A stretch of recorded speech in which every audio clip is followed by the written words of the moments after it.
What's going on, Bucs fans? Back here with another episode of the Pirate Parlay podcast here on the Sick Podcast Network. I'm JC Allen, your host. We got a good show for you today. We're going to start on the offensive side of the ball. We're going to rank the NFC South by position group. Who's got the best, not the best player in each position, but who's got the overall best position group. We'll start on the offensive side of the ball. These are my own rankings. Feel free to bash them, trash them, jump on with them. Let me know what you think in the comments. We might have some visitors stop by during this for some discourse, but let me know what you guys think once we get there, and we'll do that right after the break. Turn up your volume. Because you're about to listen to The Sick Podcast. Pirate Parlay. Battle intercepted, picked off in the end zone. Bucs are going to beat the Chiefs. We're the champions of the world. The sickest Tampa Bay Buccaneers podcast. It's going to be sick. Welcome back on the other side here of the sickest podcast here out in Buccaneers land. You are watching Pirate Parlay. I'm your host, JC Allen. Today, we got a fun show for you guys. We are going to be breaking down the NFC South position by position, ranking the position groups. Got some interesting picks in there that you guys might disagree with. We'll see. Buccaneers did pretty well on the offensive side of the ball, as you can imagine. Thank you guys again for tuning in. Do me a favor, like, subscribe, turn notifications. I know a bunch of you guys watch on Twitter. It's easier. Appreciate it. Hop on over to the YouTube side of things and come on here, leave a comment, interact. Leave a comment if you're on Twitter too. I'll interact with you there, but at least like, subscribe. That's it. That's all I need from you.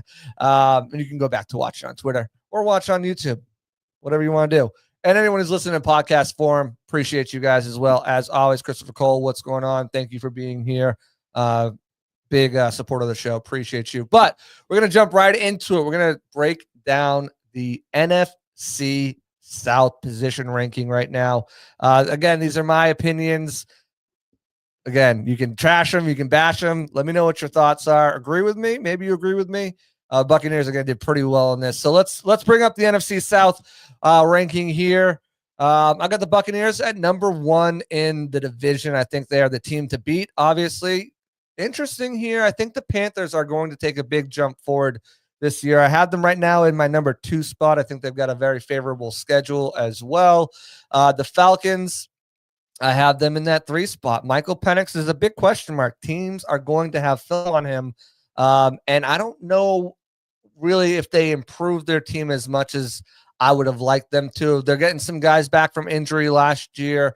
Some of the young guys, Braylon Trice, Rook Oro, as well as the newcomers, right? They put all their eggs in the James Pierce Jr. and Jalen Walker basket to try to fix a pass rush that, let's face it, has been anemic for so long.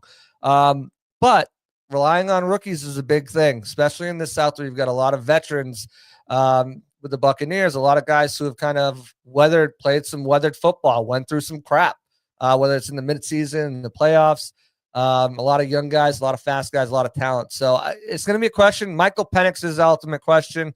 I have more faith right now in Bryce Young and Dave Canales than I do in Zach Robinson and Michael Penix and Raheem Morris.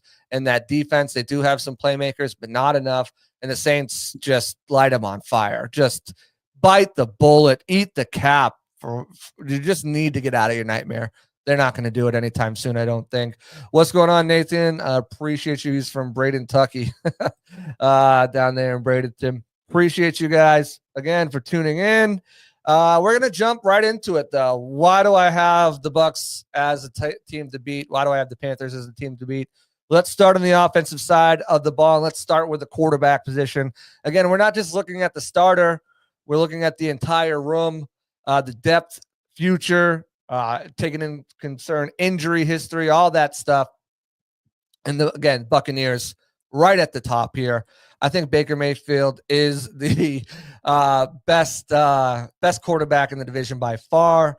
I think Mayfield was getting some MVP love early on in the season before they started their midseason skid. I guess you can call it by your annual. It's happened twice in a row. Hopefully, you're hoping it doesn't happen again. But hey, we'll see. Backup is more unproven, and I take that into consideration But I just think Baker's so far ahead of Bryce and Michael Penix and whatever comes out of the Saints right now that I thought that even when you look at the rooms and you see the veteran experience with Dalton and Cousins, and zero experience for Trask, really. I just think Baker elevates this whole room that much more than these other ones. But Michael Pratt's a question mark. Connor Baszler can't arm. A lot of these fourth quarterbacks are just going to be fourth arms, and the third quarterback's probably on the practice squad there as a practice squad guy. But I like Bryce Young. I like the trajectory. There's always going to be question marks about him. But Dave Canales, after benching him, really lit a fire into him, and you could see it ignite, and you could see a different side of Bryce Young. They went and got him help with Tet McMillan and Rico Dwaddle, who I think is a really underrated signing at running back after they lost Jonathan Brooks last year, again, to another torn ACL. Man, that kid just can't catch a break with those ACLs. But I think it was a really solid, sneaky addition, and I like, and we'll talk about their running back room here in a minute. But I really like what they did. I think, Bryce Young has a chance to really take his game to the next level with a guy like Tet in year 2 of Xavier. And then a really talented running back room with Chuba Hubbard just turns out yards, and you add Rico Dowdle into that mix. I think it's going to be a really good year for Bryce Young.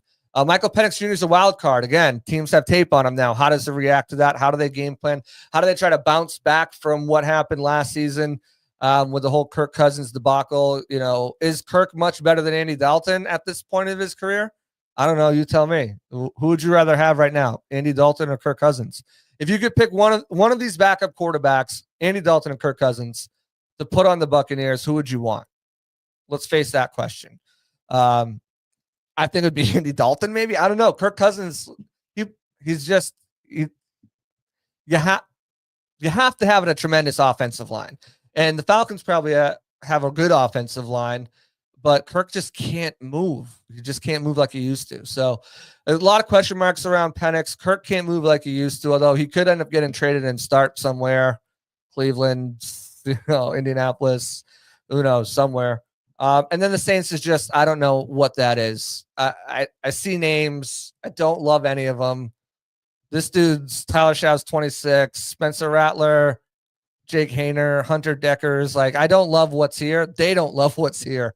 Maybe they're the team that tries to get Kirk Cousins in an interdivision trade. Well, but they don't have any money to spend. So, that's just a dumpster fire. They're putting a lot of eggs in the Tyler Shaw basket, and we'll see how that comes apart. But I don't know. I think the question mark here is, would you rather have the Panthers quarterback room or the Falcons? For me, it was just the Panthers. What's up, JT? What's up, John? What's up, guys? How we doing in the chat? I see y'all. To me, again, I would rather have the Panthers where they're at, with their head coach too, and the development that he's going to be getting there. But who would you guys take? Again, I asked that question. Would you rather have Andy Dalton or Kirk Cousins right now as a Bucs backup quarterback? Drop it in the chat. Let me see what you're thinking. Moving on to the running backs. Surprise, surprise. The Buccaneers are at the top again after Bucky Irving broke out and what Rachaad White offers as a tremendous three down. I mean, he's still a 3-down back, but as a 3rd down back, like Rachaad White, there's probably not a better pass protector in the game, and he's one of the most explosive guys with the ball in his hand when you're using him out in the receiving game, and he can still tote the rock. I mean, he was 10 yards away from 1,000 yards 2 seasons ago. It's not like this guy can't run, Sean Tucker is just an explosion waiting to happen. He's probably the best pure running back as far as skill on the team. Fastest, that's for sure. But it's just like an old school running back. That's Sean Tucker. And they didn't give him enough opportunities last year. They said they're going to give him more. I like their depth. DJ Williams, I asked the Skip Pete, the running back coach, if you had to one guy on your roster to be the that ground and pound guy. He said DJ Williams is probably the guy that is that big short yardage guy, he thinks. But Josh Williams has been making a lot of noise. Only one of them will make the practice squad likely, so it's a fight between the Williams for the practice squad spot. Pretty good. Falcons got a great run too, though. I mean, Tally Algier is a really good player. And some kind of you just got Algier. You're going to get Robinson, and yes, because Robinson is just that dang good. That's why you get Bijan Robinson.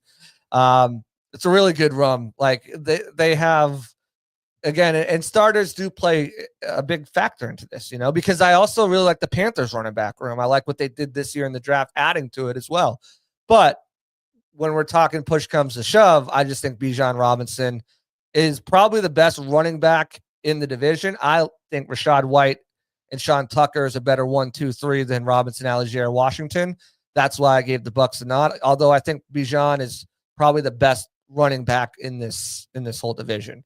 Again, the Panthers, I mentioned that Chuba Hubbard and the addition of Dwaddle, I think, is going to be really good for them. And having Trevor Etienne there, I know he didn't play, and he was injured a little bit last year. Didn't play the way he wanted to with the Dogs up in Georgia.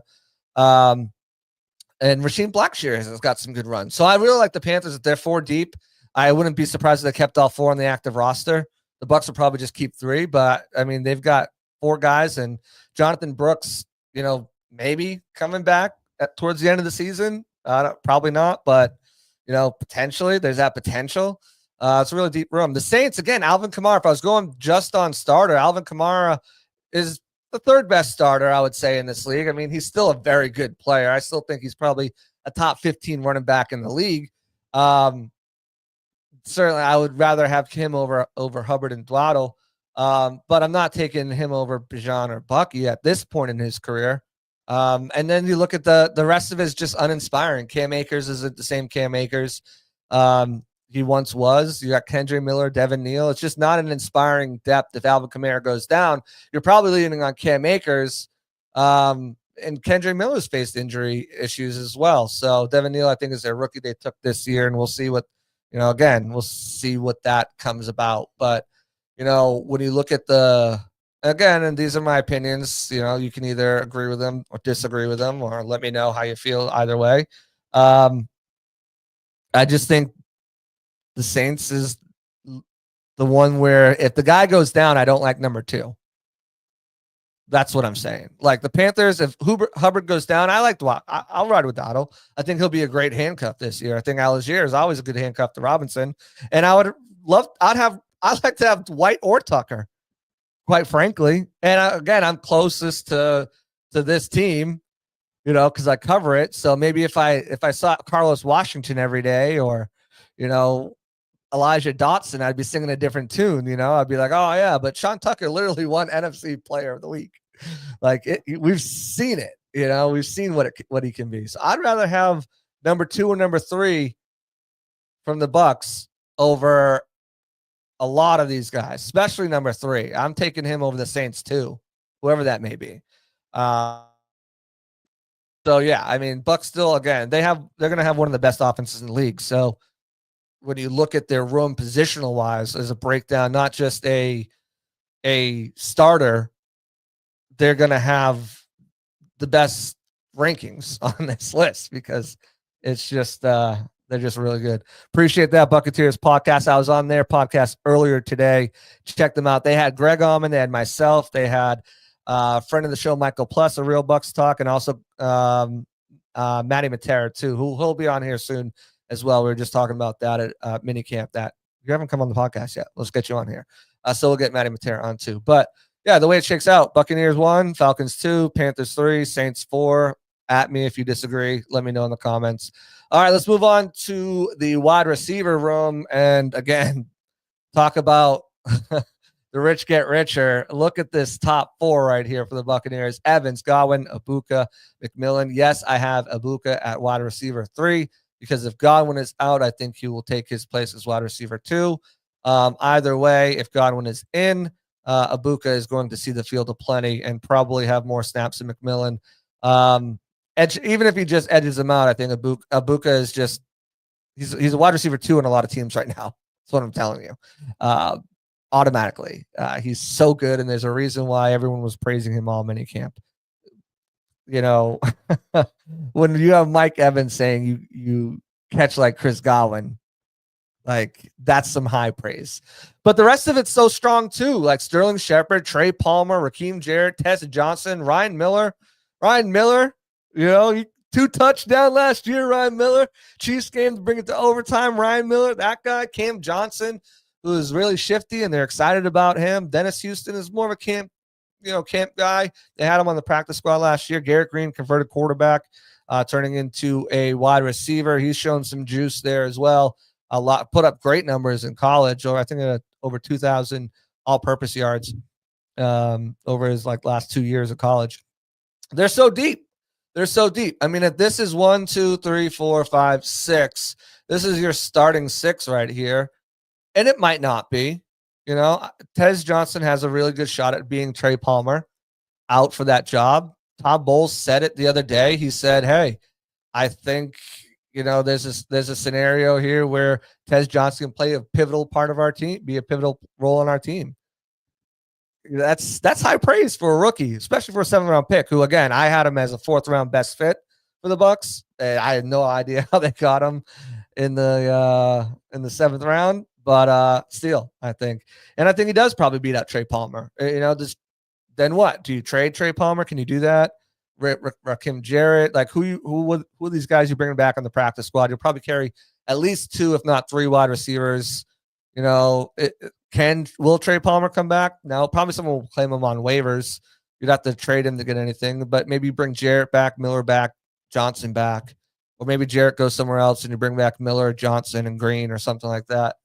It's going to be interesting to see how that plays out. But the Buccaneers, because of that front 4, are hands down the winner in this. They have the best wide receiver. They have the 2nd best wide receiver, and they've got really 2 number 2s.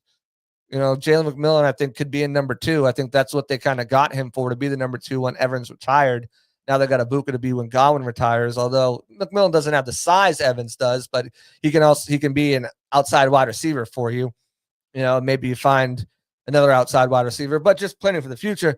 You look at the Falcons at number 2, Drake London, I think, is the 2nd best wide receiver. And again, this is one of these where you might argue with me. Here, I think Drake London is probably the 2nd best wide receiver. Obviously, Mike Evans, the comparisons. He gave Drake London some love the other day in an article by Greg Auman over at Fox, listing his top wide receivers, and he was one of them. Darnell Mooney, sneaky, always beats you. I don't love the depth. I will tell you that. And for me, these could have went a bunch of different ways.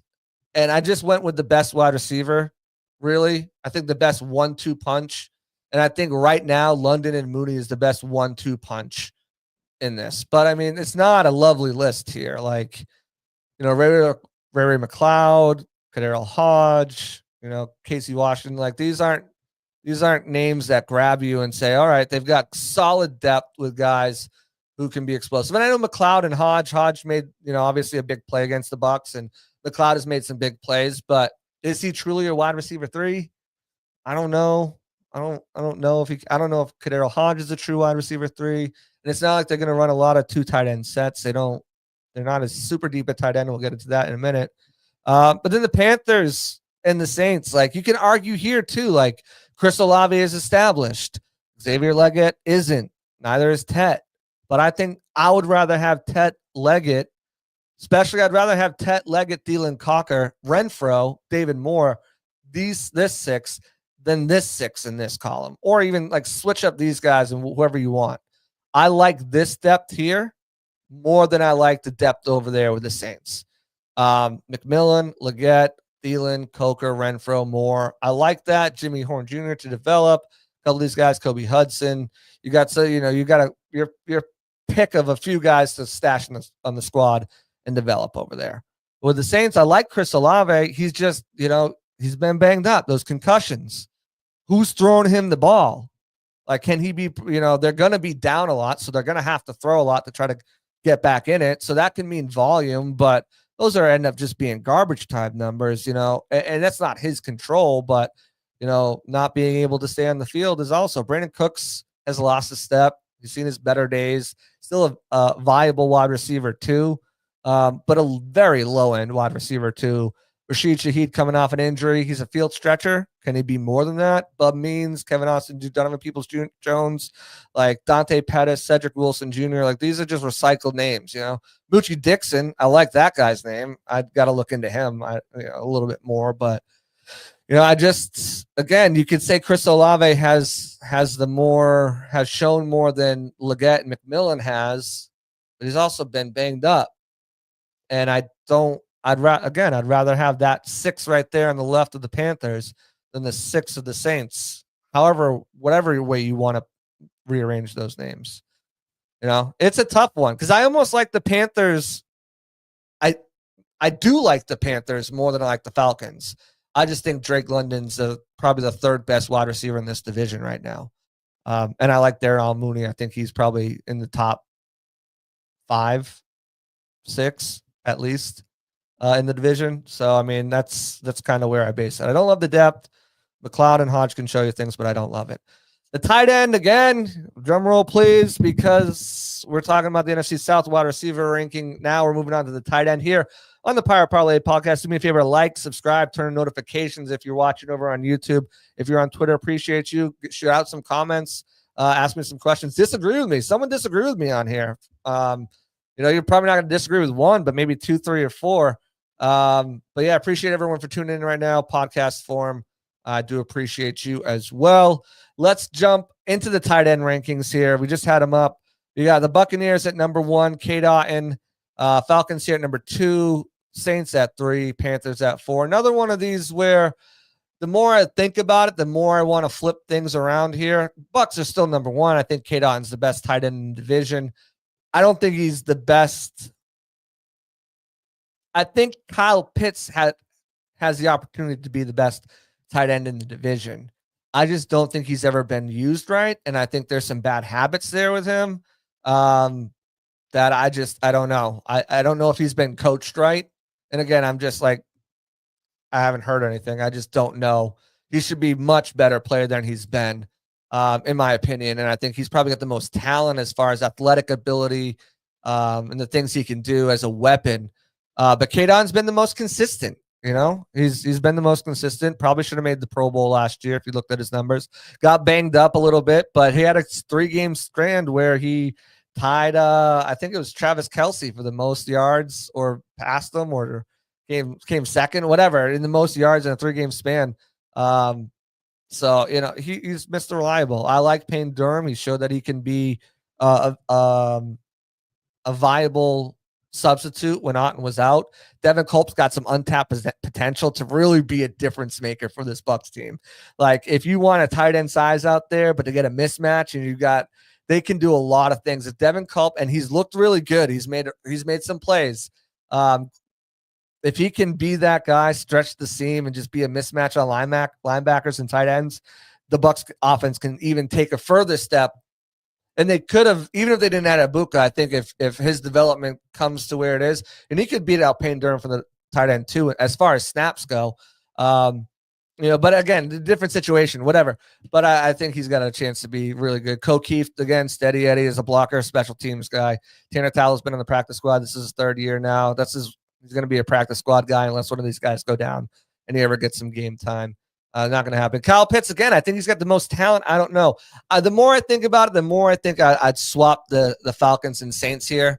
I think I like the depth more of the Saints, even though Kyle Pitts, I think, is a better player.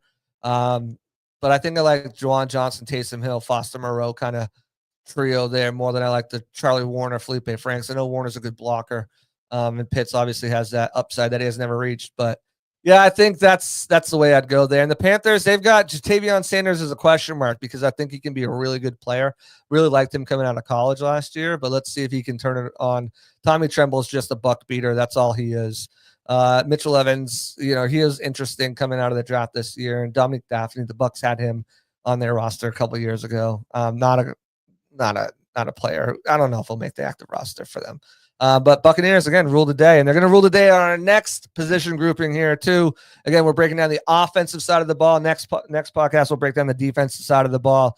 The next position grouping up here is going to be the offensive line, and as you guessed it, the Buccaneers are on top here.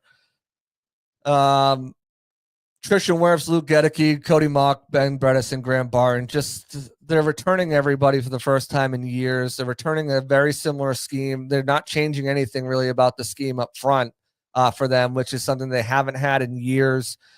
This offensive line is going to be that much better. Luke Gedeke is going to get the recognition and probably make the Pro Bowl this year if I had to bet. Cody Mock may too. He was one of the best guards in football down the stretch last year.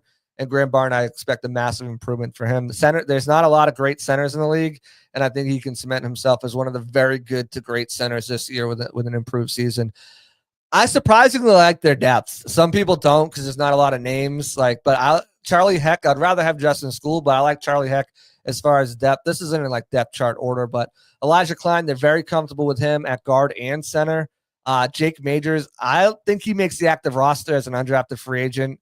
Sewell Petto will be interesting to see what happens with him when pads come on.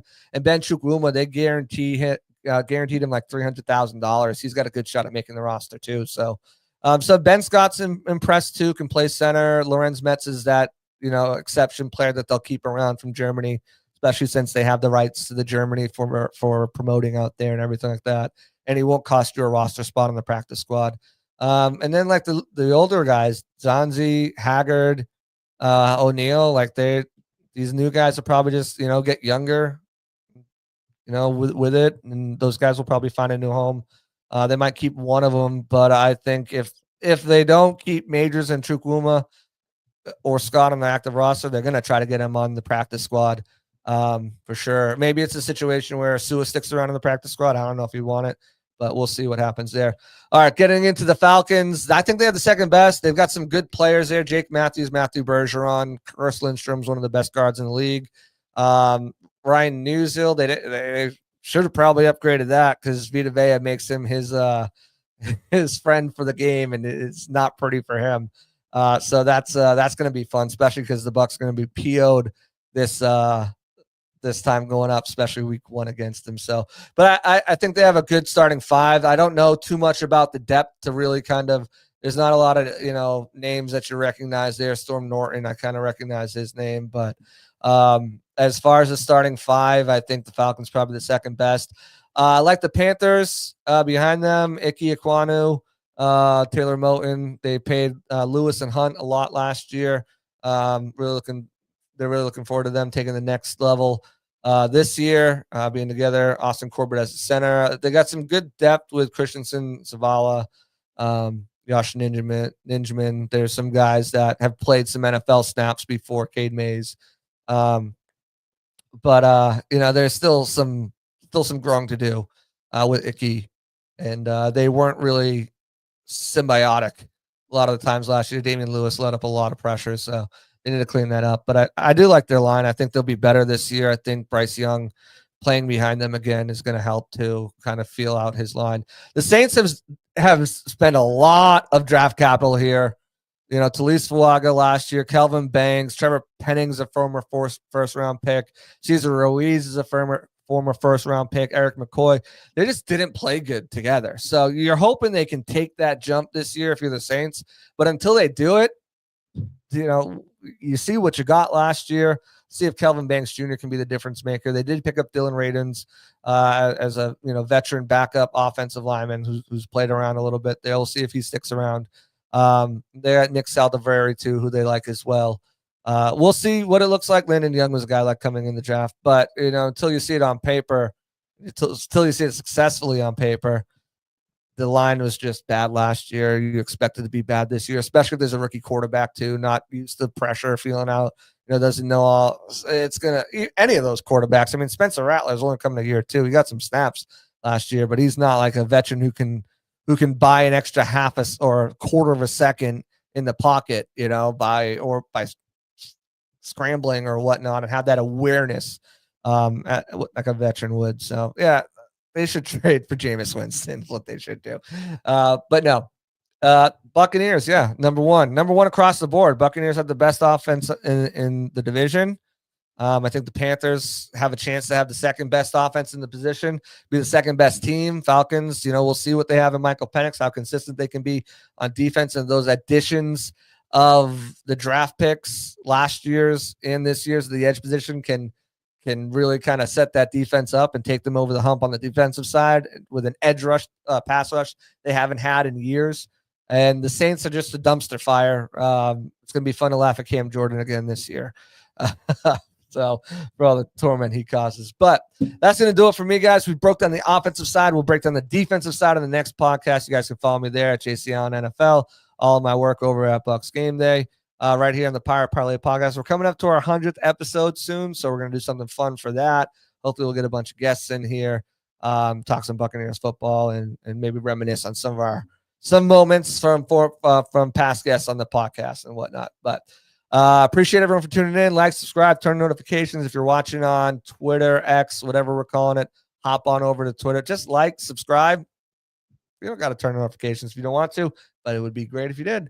Podcast people, listen in. Appreciate y'all as well as always. It's going to do it for me. We're out of here again at the Pirate Parlay podcast on the Sick Podcast Network. I'm JC and we're out. Peace. And that's a wrap. Hope you don't miss us too much until next time. Follow the Sick Podcast Pirate Parlay on YouTube, Facebook, Google Play, and Apple Podcasts.